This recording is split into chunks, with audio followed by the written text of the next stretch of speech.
So welcome back, everybody. I hope you all survived the very grueling midterm exam. And now we're kind of turning a corner. We've learned a little bit about the different organizations you'll work with as a security manager. And now we're going to talk about your responsibilities as a security manager, first in terms of the regulatory environment. So most of you probably don't have a lot of formal exposure to the regulatory environment. However, you have exposure to it every day. So once I explain it, I think you'll understand where we're going with this. But let's just take a really basic look at what the regulatory environment is and what regulations really are.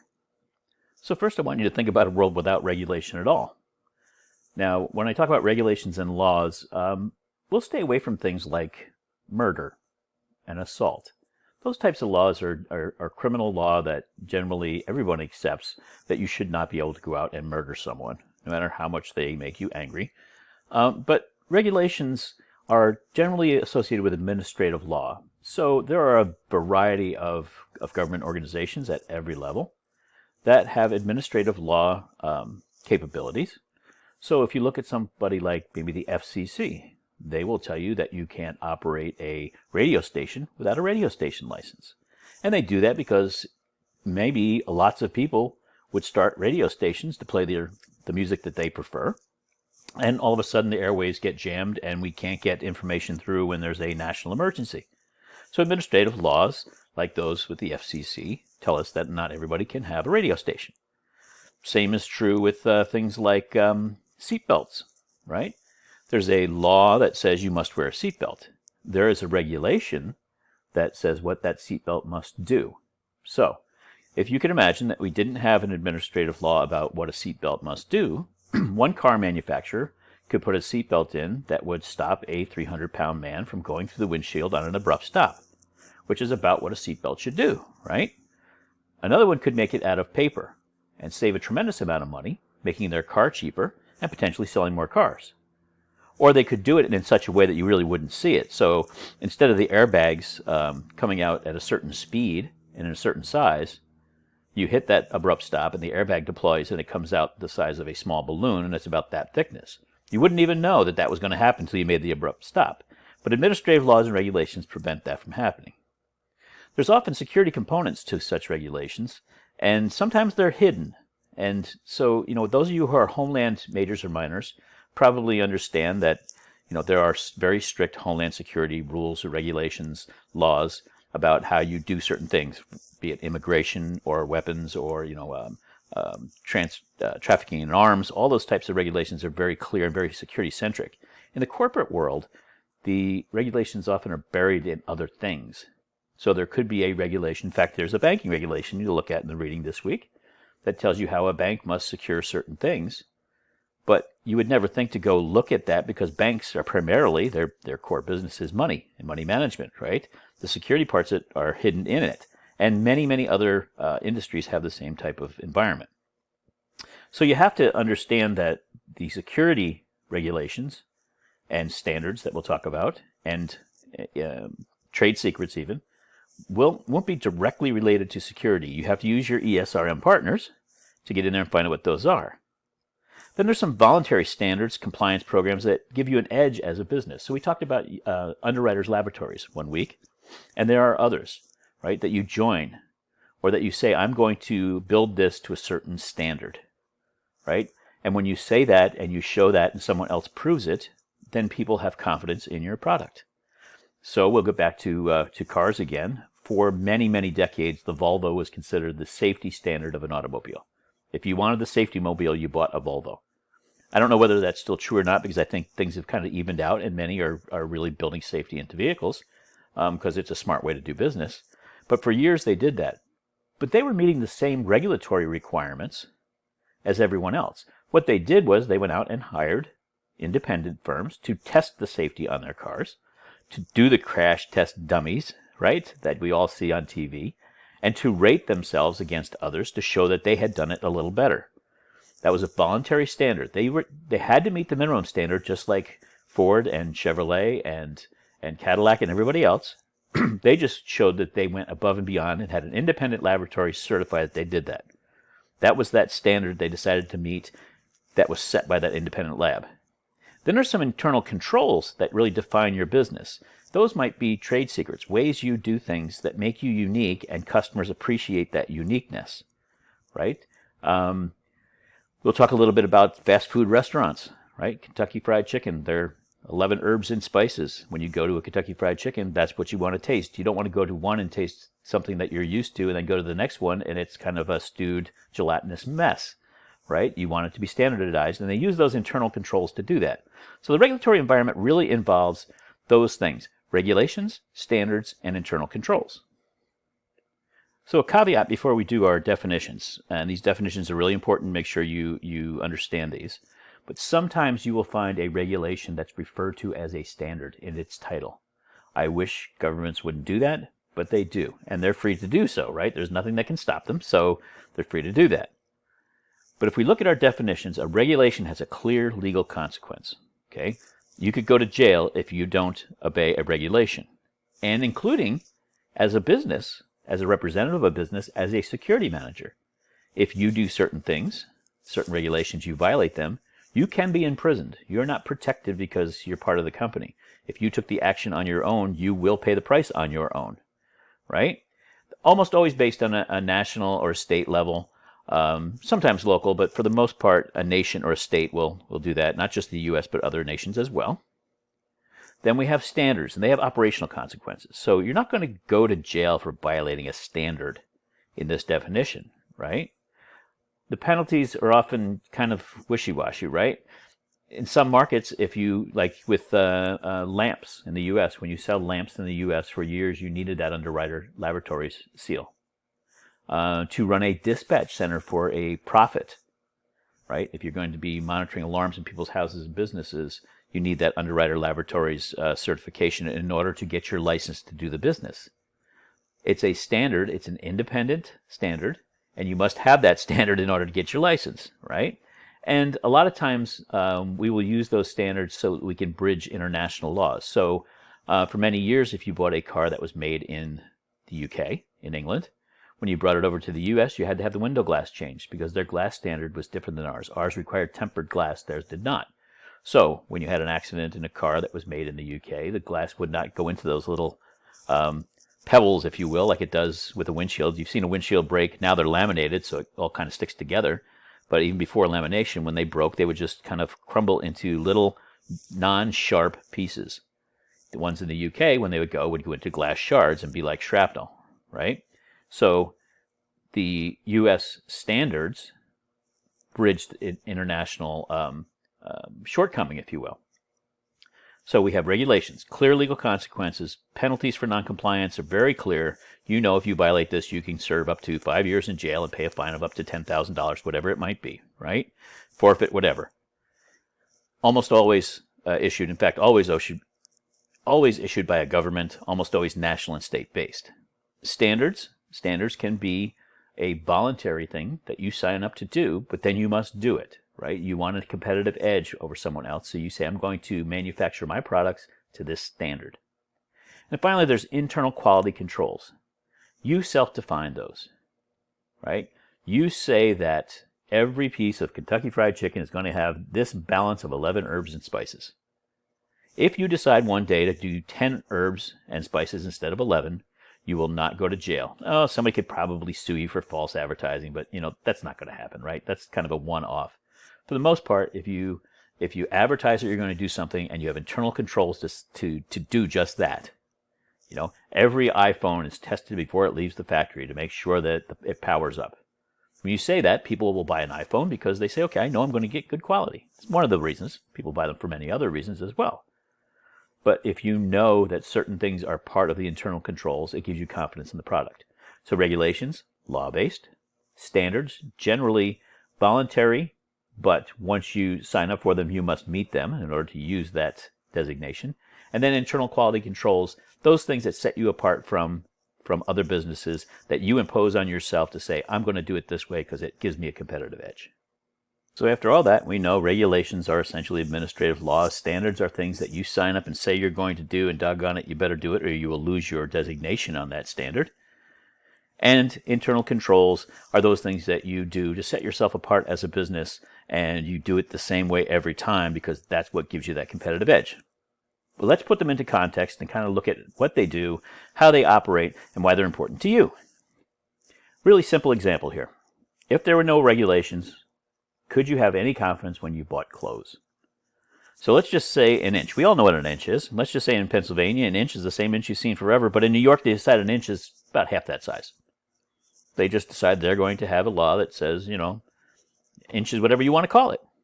So when you buy a size 32 pair of jeans and you get them in Pennsylvania and they fit, and you get them in New York and they don't let you put one leg in because they're really half the size.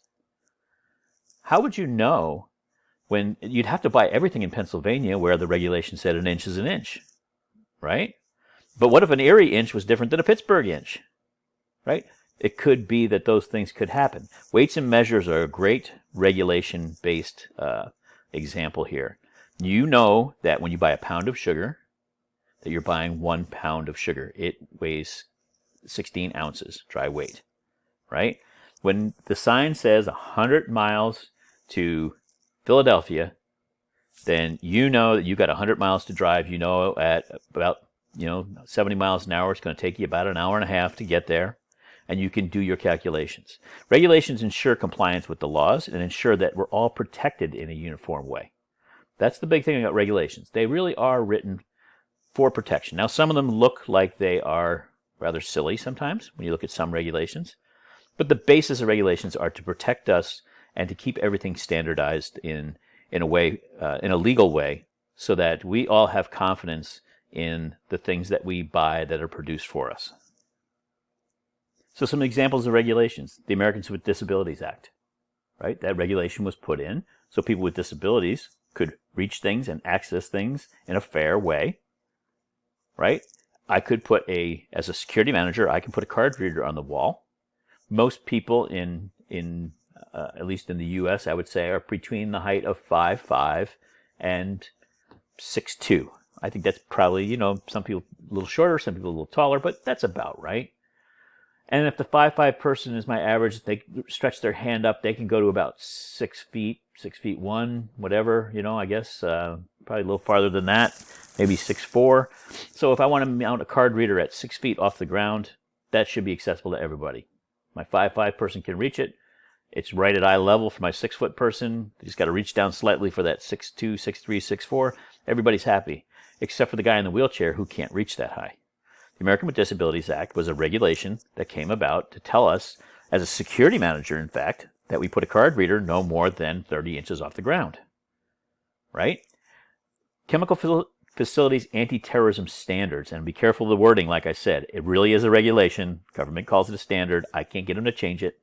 But that is a regulation that Homeland people should be very familiar with, and corporate as well, because when we talk about chemical facilities, it's not always a chemical plant. Just about every operation of any kind, a hospital, a school may have chemicals that they use for certain things. Schools have them for your science labs. Slippery Rock has chemicals, right? It's not a chemical facility. Your operations plant, where the heating and cooling plant probably does water purification as well, and chlorine is probably used for that water purification. If that's the case, that is something that may be covered by this particular regulation. And it's all put in so that it increases the safety of the people. The CFATS is what this is. Chemical Facilities Anti-Terrorism Standards is put in place so that certain chemicals at certain concentrations and amounts aren't accessible to terrorists. And if so, they're better protected when they sit on your property. So in the case of something like hydrogen peroxide of a certain concentration, if you have any more than a few gallons of it, you may be covered by this law, and you have to show that you lock it up in a certain way and that you protect it with an alarm system or cameras or whatever the law happens to be for that particular compound. The Federal Deposit Insurance Corporation, security for banking facilities, I believe that that's in your reading this week. You'll see it's very specific. It has security stuff in it, even though it wasn't written just for security. It was written for banking. That whole regulation is all about, so that when you put money in the bank, if the bank goes belly up, right, bank makes some bad investments, they make bad loans, people can't pay it back, they've used your money to do that, the bank can't say, I'm sorry, you had $100,000 in here, but now we've gone out of business, so you've lost your $100,000. FDIC protects you up to, I believe, $125,000 now, and which is why when you start to put money away, you should start to think about splitting your money up into separate accounts if you're going to put it in banking accounts so that you don't have more than that. Because if the bank does go, you're only insured up to that amount by the federal government. But regulations, in this case, are all supported by a law. That's the difference. And so regulations here, you notice, the American with Disabilities Act wasn't written as a security act, but it certainly impacts you. And the other ones do as well. So understand that these regulations may not be written specifically for security, but you're going to need to know something about them. So now let's contrast a little bit with standards. A standard is normally not applicable to all businesses and not all businesses equally. If I happen to run a business that puts shoes on horses, I'm a blacksmith, I would probably not worry about having a standard that involved cybersecurity. Sure, I may use a computer to generate invoices and to keep track of health records on horses, but I wouldn't necessarily worry too much about the NIST standards, right? The standards for in this case, NIST is one of the standards that's used in cybersecurity, and NIST isn't just for cybersecurity, it's for a lot of other things as well. It's for physical sciences. But you have to understand that although regulations apply to everyone, so if we go back to our American with Disabilities Act, I have to have a ramp next to a stairway if I have a certain amount of business coming into the front door of my business. Whether I'm a blacksmith or a computer shop or a hairdresser, it doesn't matter. If I have a certain amount of business, if I have a certain size business, I need to have accommodations for those who have physical challenges. On the flip side with the standards, if the standard is, password length, right? That's a standard. The NIST, which we'll talk about in a minute, has a standard for password size. They're not going to come and write me up because my blacksmith uses password as my password, right? But they may come write me up. Someone may come write me up if I don't have that ramp, depending on the size of my business. So standards are very business specific.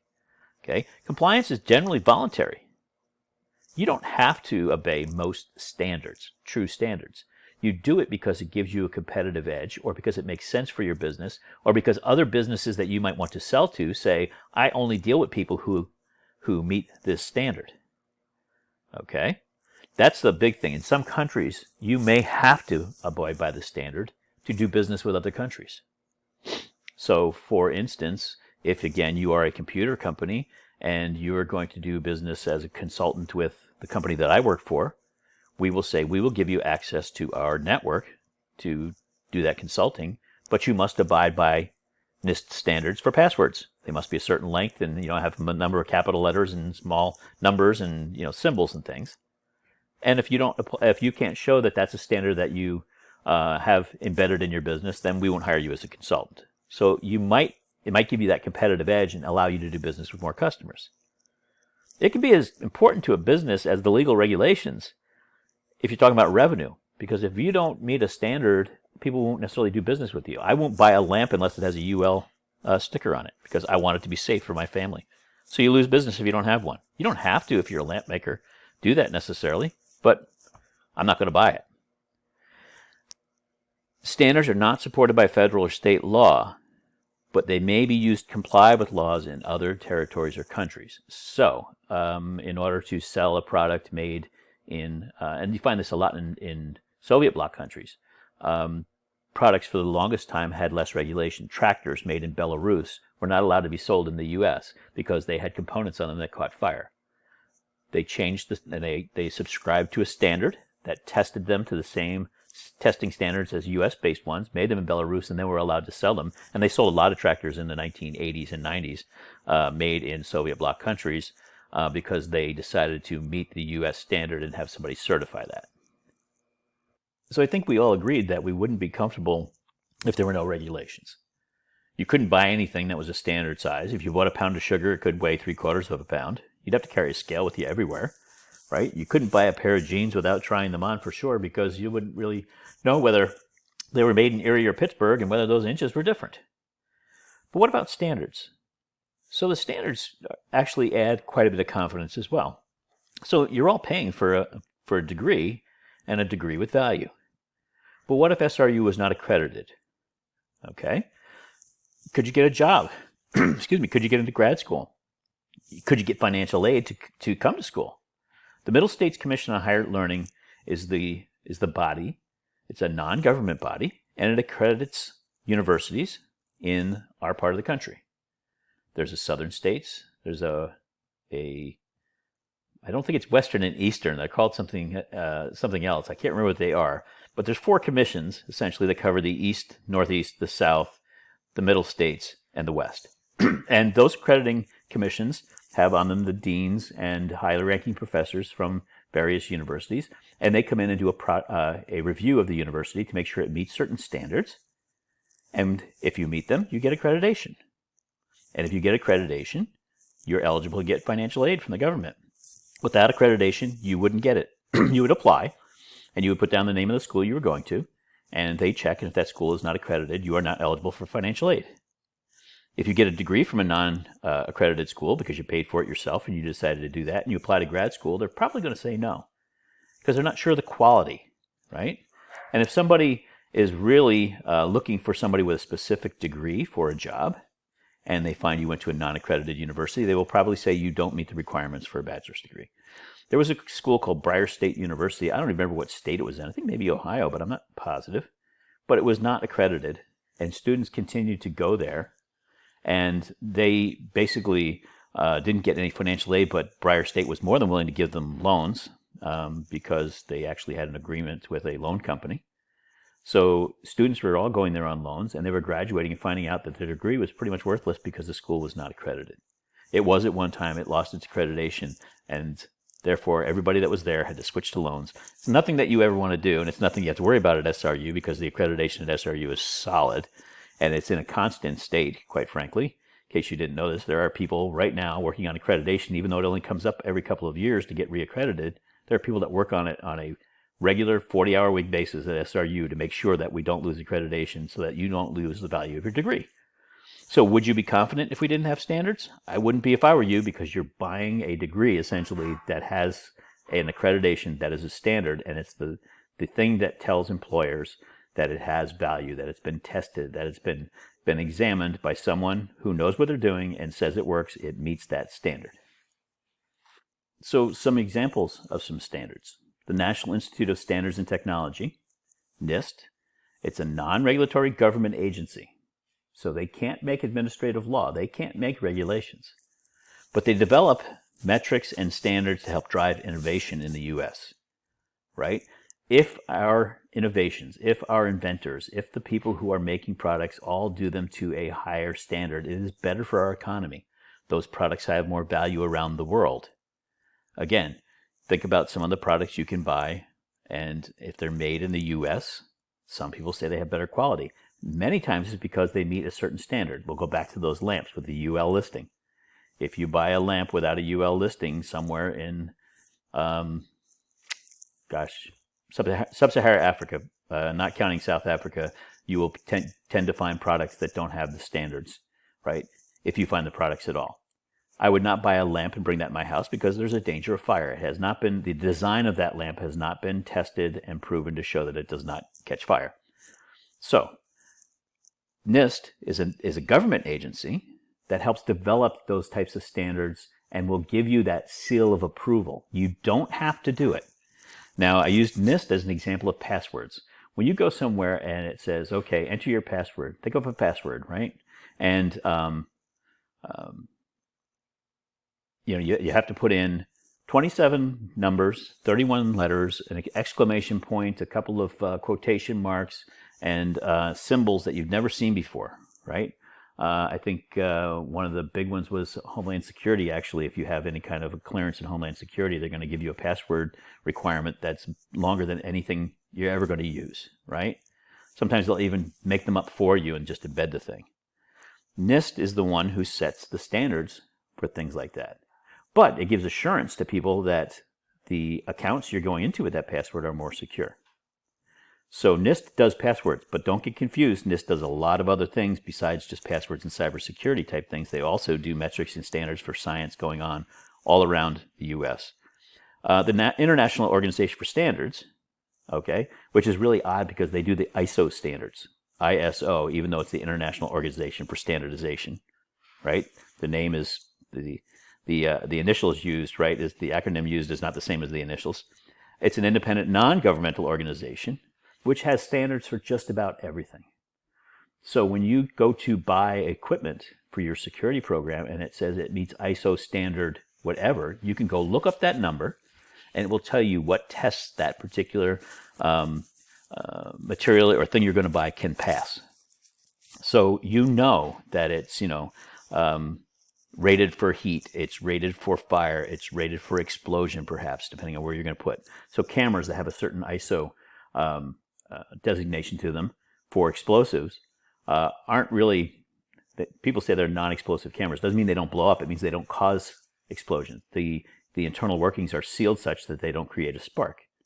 Well, if you're going to put that in a factory where you're making gunpowder, you probably want something that meets the ISO standard for an explosion-proof camera, something that's not going to cause an explosion. So again, these are standards. You don't have to make your products with those, but when you do, it tells people that they meet certain quality and certain requirements, and it makes them more comfortable. So it is a huge competitive advantage for companies that sign on to these standards. And finally, we have internal controls, and these are self-imposed. These are very company-specific. It creates a competitive edge in a lot of cases, just as a standard would, but it also promotes consumer confidence, right? So think of we'll go back to KFC, the 11 herbs and spices, great internal control. They make sure it's the same every time. So when you go to a KFC, that piece of chicken, whether you like it or not, tastes exactly the same. Trade secret protections sometimes will help you with your internal controls, but it's a very high burden of proof. And there's an article you'll read this week on trade secrets. They're very wishy-washy. That really is dependent on how you set it up. You can have a trade secret. You're better off putting a patent on it. Then you have some patent protection. But for the most part, trade secrets are pretty easy to break once you have the product out there. Reverse engineering is pretty easy. For instance, let's go back to that 11 herbs and spices, right? It's a great example. Once you have that piece of chicken, you can pretty much tell what's in there. And if you want to put that piece of chicken in a mass spectrometer and test that coating, it will tell you exactly what spices are in there, and herbs and spices, and what amounts they are, and you can make it at home. There's no question. It's a trade secret. It was initially, but it really isn't all that protected. And does KFC worry about me breaking the code for their 11 herbs and spices? Not really. New Coke. Back, most of you are probably too young to remember New Coke, but Coca-Cola had the same formula for 100 years, 100 plus years. And back in the mid-1980s or so, they came out and they said, New Coke. Everything's going to be New Coke. And they brought out this new product with a different taste, and the public soundly rejected it. And when they decided to do away with New Coke and go back to their original formula, there were a lot of tests of whether or not that original formula was protected as a trade secret. Since Coca-Cola had given it up, others reversed engineered it and used it and made things that tasted just like Coke. And frankly, they lost a lot of ground and a lot of business switching from one formula that was very popular, quite frankly, for 100 year plus, to this new formula, which no one adopted. And then when they tried to go back, their trade secret was less protected. But the internal controls tell us that things taste and look the same. I know when I buy Levi's that I'm going to have a little red tag on the back, and then there's going to be a patch on the back that tells everybody what my waist size is, which is truly not fair. But I know that that's going to happen when I buy Levi's. But there's no legal reason that Levi's needs to do that. There's no standard that. It's an internal control so that every pair of Levi's looks the same. And internal controls can be very helpful with your consumer base, and they actually need some form of protection as well when they're in production so that others don't take your trade secret and try to use it. So examples of internal controls, we talked about the first one, Nike. The standard markings on a Nike product, right? The Nike swoosh. And there are other things. The bottoms of their shoes have about 4 or 5 different tread patterns based on what sport. But those are, unique to Nike. And they might be copyrighted. But it's very hard to prove a copyright infringement on something like the pattern on the bottom of a sneaker. I mean, there's only just so many patterns you can make, right? They're not really like a fingerprint.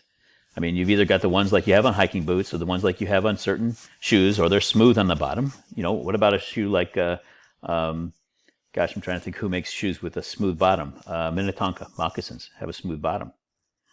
I can make a shoe in my shoe factory with a smooth bottom, and it's not copyrighted, and, you know, it's just the way it is. Slippery Rock University has a standard on the seal and the word mark. The university seal looks a certain way. And if you go online and go to the university's website and try to look at use of university word marks or the university seal, there is a web page, and there are several documents dedicated to how you may display the Slippery Rock name in business cards, on stationery, in articles for magazines, all different ways, because they don't want somebody to invent a new way of using that logo. But other than the copyright, if someone were to copyright it or infringe on it, start a new university, call it Slippery Rock, and use our logo, I'm really not going to go to jail if I make a tie-dye t-shirt and use a big crayon and write SRU on it, right? I really haven't infringed on it. But that internal control makes sure that people know that when they buy a sweatshirt, if you will, that has the university seal on it, that it's a sanctioned seal, that some of the money goes back to the university, for one thing, and that it's a standard, right? I mean, it's an internal control. We control that. You're not going to jail if you use it differently, but if you are associated with the university, you are bound to do it that way so that we have some standardization. So, regulations, law-based. Standards, usually a secondary company or agency that helps you set that standard so you can show that you do things to a high degree of quality. Internal controls, so that you do things the same way every time, and you can show your customers that your product is consistent, and so that they know when they buy your product, they have that same consistency. So why is this all important for a security manager?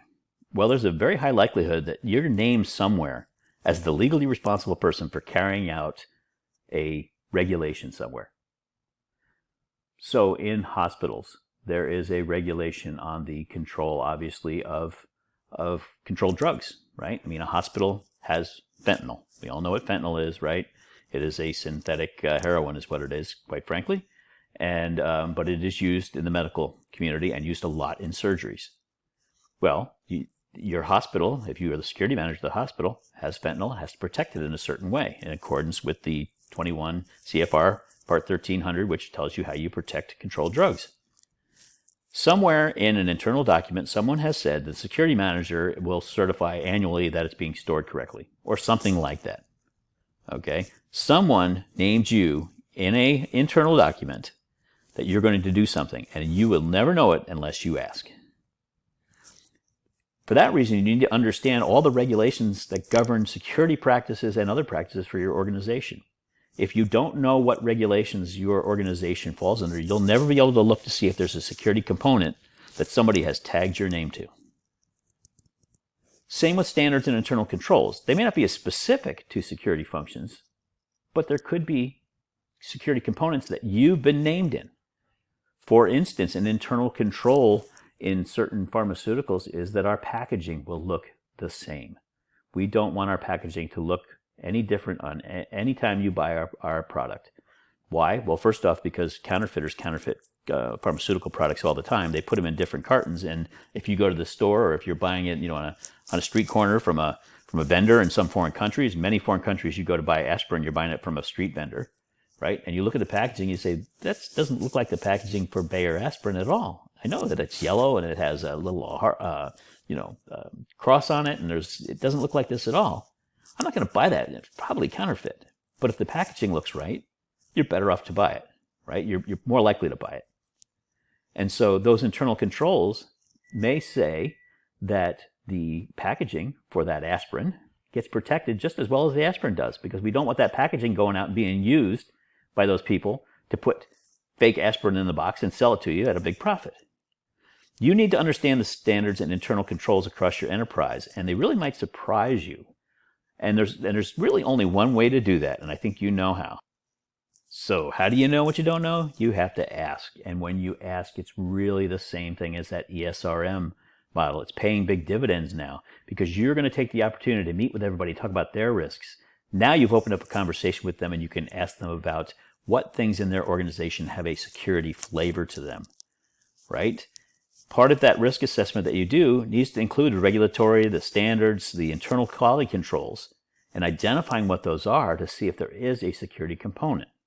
So let's get into that just a little bit and figure out how you can ask about that. So here are 3 big questions to ask when you're doing your ESRM interviews with the leaders from the different departments in your organization. Ask them if their function has any mandatory legal responsibilities that have a security interface or component, right? So in the particular case of a tannery, you work for Wilson's Leather, right, where they make the coats, right? And they actually have factories where they make the coats in some places in the world, I'm sure. But let's just pretend that it's in Pennsylvania. Let's go to Woolrich. Maybe there's still a Woolrich factory in Pennsylvania. I don't know if there is. But the boiled wool may require a certain chemical to keep it so it doesn't pill, right, for the customer, right? It doesn't get those little fuzzy balls on it, right? It stays nice looking.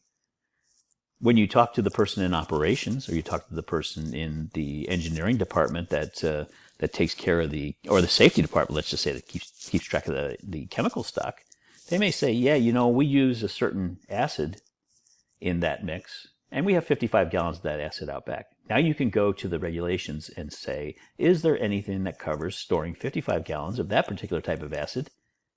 Does that require special protection? Is it something of interest to terrorists? Can it be used for bomb making? Is it such that it's a flammable that could be used in bomb making? The safety person is going to understand the flammability and the explosion from a safety perspective. They're going to store it in a cabinet of some kind or in a building separate if it's going to be explosive, right? So they can protect people. You might need to know, though, what kind of lock needs to go on the door and what controls do I need to have? So you're going to ask that question. You're also going to ask if the program is certified or endorsed by any accreditation firm, society, or body, right? Are there any standards? When you go talk to the IT department, do we subscribe to any standards? Yes, we subscribe to the NIST standard top to bottom, right? Everything from passwords to storage of those passwords to the storage of our network keys, right? The storage of the recovery for our network and everything. We subscribe to it right from the top. Well, there's a physical security component to that because the network keys, if you will, there's a device essentially that holds that information. It needs to be properly locked somewhere. And the NIST standards tells you how you need to control that. And it's almost as if you're controlling the Hope Diamond, I will tell you. But in order to meet the NIST standard, the physical security manager gets involved for that physical protection part of it. You wouldn't know, though, unless you ask if your IT department subscribes to that or some other standard. And then most important, ask about the component of products that are most vulnerable to quality issues, right? What's the thing that separates our product from everybody else? Because that is something that you as the security manager want to make sure you have methods in place to protect. If you don't do that, you can lose your competitive advantage. Your product becomes just like anybody else's, and you lose revenue, and that's something that you don't want to be responsible for. So a couple of other things you can look for. You can join in on self-assessment teams. Most companies will set up self-assessment teams, especially if they're subject to a regulation, because they don't want the government to come in and be the first one to tell them they're non-compliant. They'll set up a self-assessment team and say, we're going to do a self-assessment on our compliance with the federal regulation on American with Disabilities Act. You're the security manager. You normally wouldn't ask to be in on that, but ask anyway. Go along on that self-assessment and look for anything that may be out of line from a security standard, such as the height of some of those security devices that an end user needs to touch, right? You have to read. You have to read, and you have to read about security in general and new regulations that are coming out. ASIS is good for this. There are several other organizations and consultancies that will actually send you updates, legal updates for security, so that you understand the things that you have to be responsible for because they change. A lot of large firms will use their legal department, and somebody every day reads the Federal Register. The Federal Register is essentially a daily logbook of everything the government has changed in administrative law, and believe it or not, that thing is a couple hundred pages a day. You know, the Department of Defense has determined that we're going to use silver bullets instead of gold. The FCC has determined that an antenna more than 51 feet needs to have a light on it where it used to say 50 feet, right? Things change, and the Federal Register shows all the changes. If you are in a big company, find out who the person is who's responsible for scanning and scouring the Federal Register to make sure you stay compliant. And just one other thing that I've seen in my own career is to watch for department splits.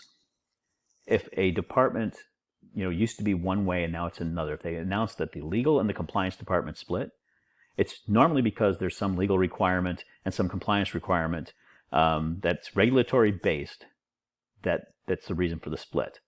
Look for departments that split their function and find out why, and see if it was, well, now this person is going to be responsible for these regulations, and this side of the house, this new split, is going to be responsible for these regulations. A lot of times they're done that way so that they can keep assignments clear on making sure that you are compliant. And those department splits will be kind of a red flag to you. So whenever there's a department split, make sure you understand why it happened, even if you think there's no security connection, right? The janitorial department is now split into housekeeping and general services. Why is that? Well, general services is going to take care of hazardous waste. Well, guess what? Hazardous waste, there are some security requirements around hazardous waste. You'll want to work with the general services lead and your safety lead to talk about what security requirements are there. But that split was the thing that kind of woke you up to the fact, hey, there's something there that may have a regulatory flavor to it. So again, self-assessment teams really help you understand the regulatory layout. Reading and having somebody else that reads for you, quite frankly, if you're in a big company, is great for that. And then those little nuances like department splits, you just got to ask why, drill down a little bit and find out if it's something that you need to be concerned with. So just to recap, regulations are something that legally you must do. Oftentimes the regulations for your particular business where you will work will have security components buried into regulations for other things. Use the ESRM model to find out which of those regulations have security components and what your responsibilities are there. What has someone signed you up for? Same thing is true with standards. Find out if the components of your ESRM team have any kind of certifications or standards or organizations that promote a standard for their particular function, and find out if there's any security components to meeting that standard and keeping that standard and keeping that certification. Also understand your internal controls. Why do you do things a certain way? And is it a competitive advantage? And if so, is there something that needs protecting, be it a trade secret or simply the 11 herbs and spices in a barrel? This week deliverables is a lecture. We're done. Thank you. There's reading. There's a basic regulation article, an article on standards, and one on trade secrets. And the trade secret one will make you scratch your head. You'll feel like you don't know much different than you did after you're done. That's okay. We all feel that way. It's really a mushy kind of a legal environment. Just understanding what a trade secret is will be most helpful. There's a 10-question quiz. It's just on this unit. If you need anything, text, call, write. I've spoken with several of you, especially around midterm time. It's pretty painless, but if you need help, I won't know that unless you ask. With that, have a great week, and we will see you next week.